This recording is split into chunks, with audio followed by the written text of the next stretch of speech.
I mean, if we can get one of those before we get and maybe I don't see a Central hat. I here, feel like Mike, that would or make the other teams, our teams, jealous and feel like they. Yeah. So come on, Marion Center or Blacklick Valley or some team like that, inspire the teams around our place. How about the St. Joe's hat? Don't they have like a wolf on it? They don't have a football team. Oh.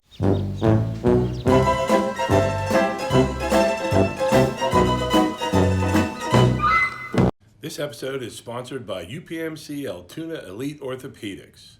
UPMC Altoona Elite Orthopedics and the UPMC Sports Medicine Concussion Program are proud to support youth sports across our region and proud to sponsor the high school football preview show on the Mirror TV YouTube channel. To learn more about their board-certified orthopedic surgeons, their specially trained concussion management experts, and the wide range of orthopedic conditions they treat, visit upmcaltoona.com/ortho.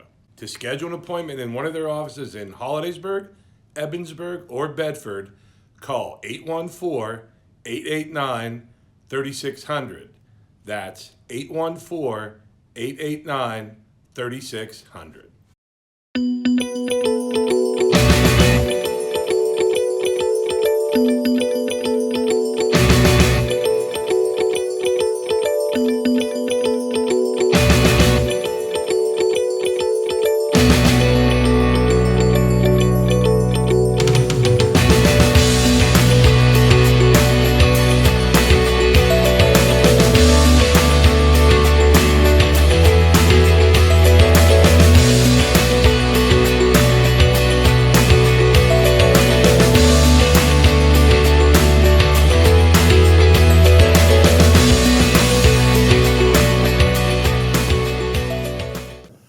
Everybody, and welcome to week 5 of the high school football preview show on YouTube on the Altoona Mirror channel.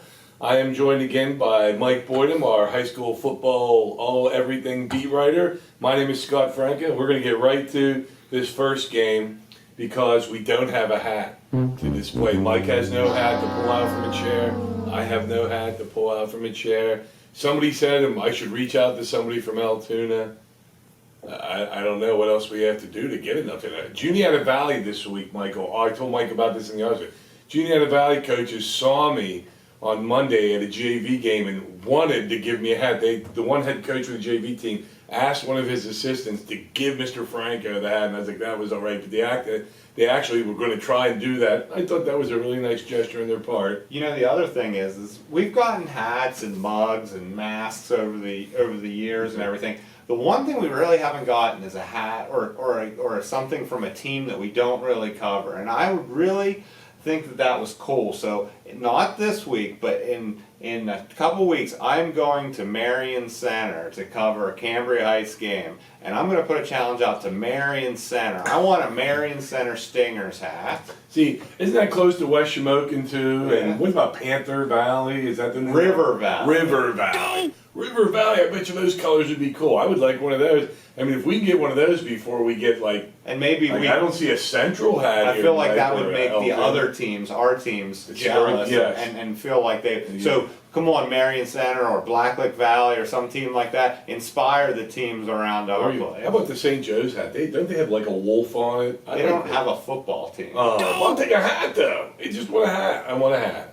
Anyways, let's get to the teams that do have football teams this year, and they're really good football teams. The first game, Penn Cambria 4-0 at Central 4-0. I always thought if they're even, take the home team. I took Central. What do you expect from this game, Mike? Well, we're going to find out if Penn Cambria is for real in this one because something interesting is Penn Cambria has actually given up 14 points in all 4 of their games. If they only give up 14 points against Central, they're going to be in a great position to win the game. But that's going to be a big challenge because Central has the best offense in our area, according to the stats. And Penn Cambria's big win was against Bishop Guilfoyle, which we were all surprised about.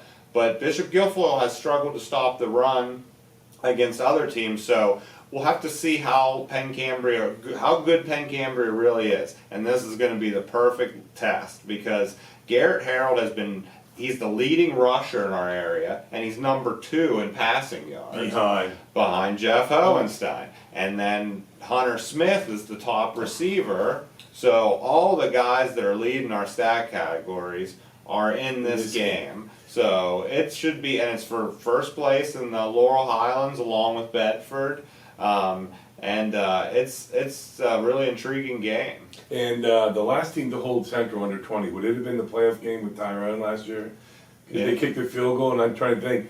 Bedford then beat Central the next week because Jeff Hohenstein was hurt. Yes. But when they're at their full strength, they've been hard to slow down. And remember, all those kids were young last year. They're all back this year pretty much, and they have an extra year under their belt. Our next game, we're going to go a team coming off their first loss, Altoona, at Cumberland Valley. And am I correct? Cumberland Valley opened up 0-2, and I think they won 2 in a row. How good is, what have you read and heard about Cumberland Valley? Well, Cumberland Valley, if you remember, they came to Altoona last year, and Altoona knocked them off 28-14, and that was kind of the first sign that, hey, maybe Altoona is a team to be reckoned with. And of course, they went on and beat State College for the district title and beat Williamsport in the playoffs. And this is where it all kind of started, beating Cumberland Valley. Now they have to do it again, and they have to go on the road. This is their first real long road trip. I don't think Altoona to Hollidaysburg really counts as much of a trip. But going down to Cumberland Valley, that's a long trip, tough to keep concentrated, but Vince Niedermeyer thinks that they can bond even closer. He already thinks the team's close, but he thinks that this might be a good opportunity for them to bond, come down there with a big win, and enjoy their bus ride back home. Yeah, and I like Altoona seniors on that team. I think Cumberland Valley's coaches, if he's the typical high school football coach, he's going to say, hey, remember what they did to you guys last year. I still like Altoona. And I'm going to let you do our next game is Fort Hill, Maryland, 3-0 at Holliesburg 2-2. I'm going to get Mike break down this game, and then I'm going to give my breakdown that drives Mike crazy, and it drives Homer Delatre, the football coach at Holliesburg, crazy. But tell them about how good this Fort Hill team is. Well, I'm going to talk about varsity. In varsity, Fort Hill has a very explosive team this year. They're a little bit different than past years. They're not the big road grinders that are going to, open up a bunch of big holes and run the ball down your throat. They have the ability to have a spread offense, and they have a really good athlete that's getting Division I offers from UConn and Temple, I believe. Yep.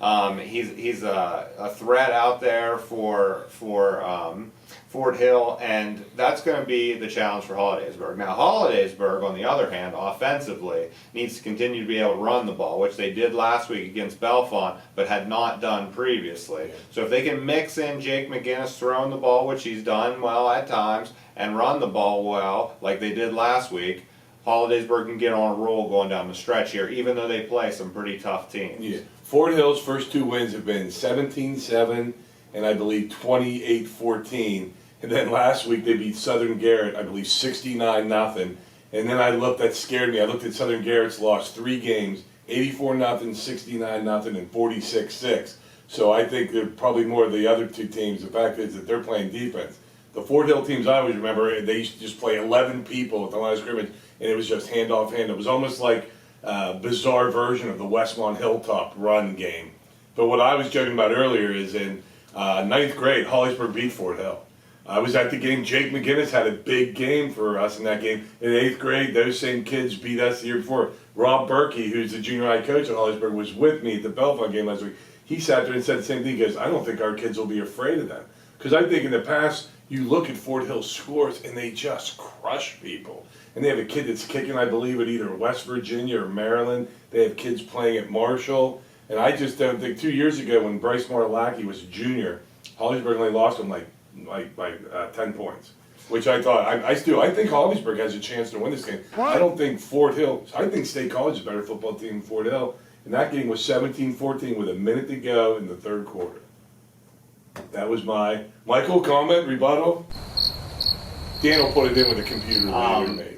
I can't imagine kids would, change it all from 9th grade to 12th grade. That doesn't happen. I think we're better. I think we're a better football team. I said I'll probably even get that Dan to bleep that out later in his stuff. Let's go to our 2 Saturday games. Somerset 0-3 at Bishop Guilfoyle 2-2. Bishop Guilfoyle moving on. Mike had the story in the paper about life without Hayden Garner now. Somerset, I mean, if you're going to get better with your run game, I imagine Somerset's a team you want coming to your house on a Well, game. Somerset has a good athletic running quarterback. That's pretty much their whole team, Ethan Heminger. That's what BG will be having to stop. But I think this is the point for BG where they need to be like, okay, the whole season they thought, well, maybe Hayden's coming back. Maybe Hayden's going to... Now they know Hayden Garner is not coming back. He's not going to play the rest of the season. And now they can concentrate. They know he's not going to be there. They can get over the shock of, hey, we just lost one of the best players in the state. Now we need to replace him. We need to play BG football. And if we get to the playoffs and we have figured this out, we can still be one of the favorites. So that's what BG's got to accomplish over the next few weeks. I think Cooper Rother could step into that role because he is a great athlete. He showed some flashes of that last week with some big runs in the second half to save them against Forest Hills.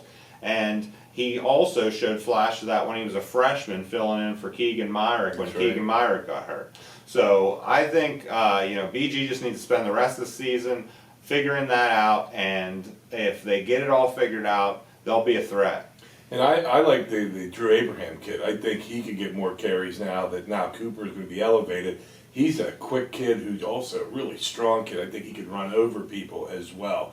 Our next game, the team there, as Mike gives me stats to look at, I think Portage has to be the quietest 4-0 team around. They're at Conemaugh Valley 1-2. This is a Saturday afternoon game. BG, in case we didn't mention, it's a Saturday night game.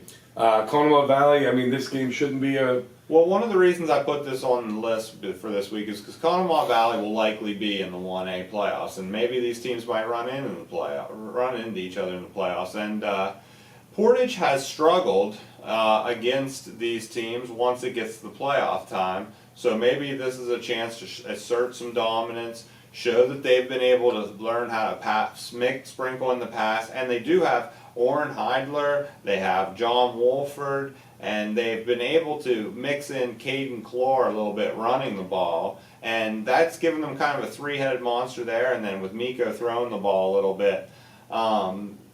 Portage is hoping for a different result this year than last year, because last year they kind of got off to a nice start and faded a little bit down the stretch. And I just thought it'd be nice to talk a little bit about Portage because they've been there. You've seen it in the playoffs. They've been there, high seeds, year after year, and it doesn't work out. So they're going to be facing a tough running back in Logan Kent this week in Conemaugh Valley. Got to be able to shut him down and prove that they can get it done when it gets to the postseason. And how about the fact is that you're talking about Portage throwing the ball, because it was always Portage running, Portage running, Portage running, so that's kind of a neat thing too. Our next segment real quick, and that's why we say real quick, it's quick hits. First thing we're going to do is Mike has a COVID update for everybody about Tyrone Huntington. Well, Tyrone Huntington is not going to happen this week. Huntington had some issues with numbers, and it was up in the air, and it's just not going to happen. Tyrone, according to what Luke Rhodes, the AD, told me, was not going to be looking for another game. So it seems like Tyrone is going to be inactive this week. If it does go down as a forfeit and Tyrone gets the win there, that's going to have them with 2 wins and Huntington at none. So there's only 5 teams in 3A. So 4 make the playoffs. So that would put Tyrone pretty much close to being locked up for a playoff spot. And this is how fluid this situation is. Wednesday morning, I called my brother John, and he's like, yeah, we're playing. I got into the mirror Wednesday afternoon at 4 o'clock, and Neil Riddell comes over and goes, hey, did you hear the Huntington-Tyrone game was off? And I went, who'd you talk to? And he's like, it was on Twitter. And I checked it, and I was like, wow, I just thought that stuff just happened so fast. But, yeah, that's how it is. It's not as bad as last year, knock on wood, but let's hope it doesn't do much of that the rest of the year. Talking about somebody that's hoping for a really good rest of the year, talk about Cambria Heights going for this historic start. Cambria Heights is already 4-0, yeah, and they're trying to get their 5th win in as many games. Now, if they get to 5-0, that would be the first time they've been 5-0 since 1978. That year they finished 7-2-1, and it's been a great shift for the Highlanders to go to the Heritage Conference. They did get that nice win over Northern Bedford out of conference as well. it's just they were a solid team in the Laurel Highlands the past few years, but they were always playing teams a little bit bigger than Bedford, them. Richland. Now Cambria Heights is the team that's a little bit bigger than everybody they're playing, and they're getting to bully them around a little bit. Who do they play? So Cambria Heights is playing against a Heritage Conference team this week, and I put Mike on the spot. I have to apologize for that. I just wanted to know. I thought, did we jinx them by saying, like, they had 5-0 start? Like, hopefully they're playing. Yeah, they're playing. I know they're playing Marion Center next week. I'm not 100% sure. Hopefully they're not looking ahead. We don't want coach to get mad at us. How about our stat of the week? Stat of the week is what I wanted to talk to you about. Is if Claysburg Kimmel plays Southern Huntington on Saturday. Yes. That's at Tiger Stadium, and if Claysburg beats Southern Huntington, they will actually improve to 2-6 in the last 8 games where they've played Southern Huntington. And when I think of 2-6, I also it came to my mind that 2-6 is also the same record that Big Ben Roethlisberger has against the Raiders. I didn't know we were allowed to talk about the NFL. I would have prepared more for NFL stuff, but that's our stat of the week. But talk about preparing. I do have our cool names segment ready here as we get ready to say goodbye to week 5 here. I wanna know what's the name of the game. This week, this is where Dan will be putting in the Godfather music for me. Our Bellwood Annis name, Dominic Caracciolo, offensive lineman, defensive end, senior at Bellwood Annis. Bellwood Annis has a couple of Pisons on their team, but nobody has that alliteration of Dominic Caracciolo. And since I figured I was doing Bellwood Annis, I would go with Tyrone, even though they don't have a game. We can still put them on the cool name list. And this name's been cool since this kid was in 10th grade. He's a senior. Keegan Gwynn. Keegan Gwynn, tight end, quarterback, linebacker. He's been there forever. I looked at the Tyrone names and I tried to think which one, and that's just the name that jumped out at me. But anyways, and Cambria Heights is playing West Shamokin. There we go. And aren't they called are they the Wolves? The Wolves. We could get a West Shamokin at. How close is that to where you're going? I'm not going. I'm going to Marion Center next week. Okay, next week. So somebody from West Shamokin could send it to Marion Center.